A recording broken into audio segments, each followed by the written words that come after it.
Bonjour, mon nom est Charles Thériault et j'habite Kedgwick, Nouveau-Brunswick.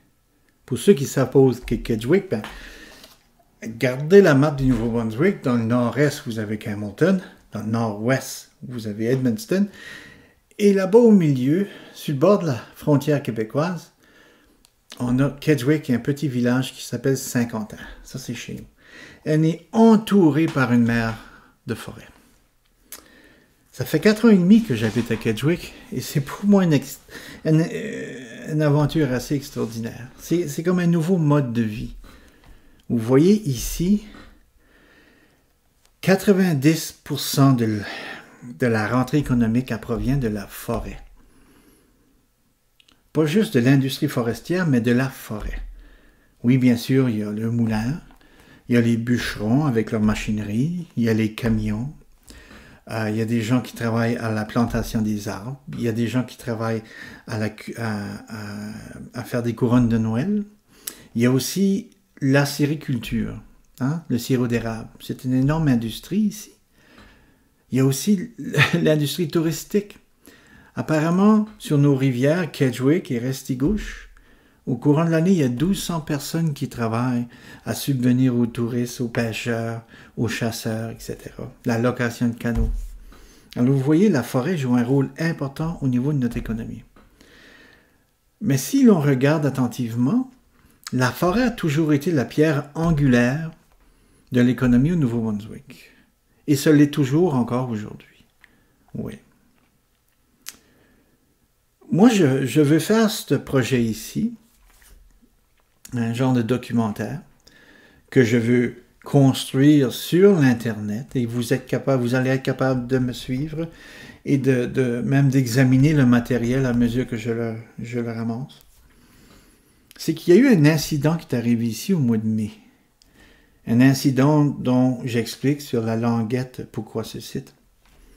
Et cet incident m'a fait poser des questions sur les terres de la couronne. Ça appartient à qui, finalement? Ça sert à qui? C'est qui doit en bénéficier? Puis, j'ai pensé, on va les voir. C'est ça. J'ai commencé par comprendre que la forêt au Nouveau-Brunswick couvre 85% du territoire. Donc, à peu près 10 000 acres, c'est de la forêt. 10 millions d'acres. 5 millions d'acres, c'est la terre de la couronne. C'est une terre qui, supposément, nous appartient, vous et moi, résidents de Nouveau-Brunswick. L'autre 3 millions d'acres, ça appartient aux propriétaires de l'eau privée. Ça, c'est des gens qui ont 5 acres, 10 acres, 20 acres, qui ont un chalet, qui gardent la forêt pour la nature, ou ils ont 10 acres, 100 acres, 200 acres, 300 acres, puis ils se servent de la forêt comme leur revenu. Ils font de l'aménagement forestier. Ils font de la coupe à bois. C'est leur revenu. Il y a 30 000 propriétaires de l'eau boisée au Nouveau-Brunswick. Là, maintenant, dans la forêt, il reste 2 millions d'acres qui appartiennent à l'industrie forestière. Ça s'appelle le freehold forest en anglais. Moi, ce qui m'intéresse, c'est ce qui se passe sur les terres de la couronne.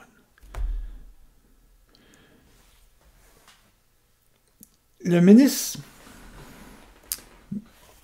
des Ressources naturelles, dernièrement, a émis un ordre à l'industrie forestière d'arrêter de produire de la pâte. Ce qu'on appelle de la pâte, c'est de chipper du bois pour faire de la pâte sur les terres de la couronne, afin de permettre aux propriétaires de l'eau boisée privée à vendre leurs chips.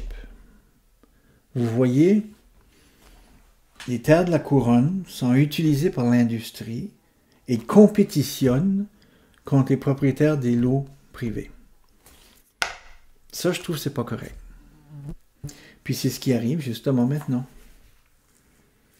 Ce qui m'intrigue dans mes recherches, c'est que les terres de la couronne, quoi qu'ils sont au bénéfice, ils servent au bénéfice de l'industrie forestière, plus en plus de recherches m'indiquent que c'est néfaste pour des communautés au Nouveau-Brunswick. La façon dont on utilise nos terres de la couronne sont néfastes pour des communautés, sont néfastes pour les propriétaires de l'eau boisée et sont néfastes pour plusieurs petites entreprises au Nouveau-Brunswick.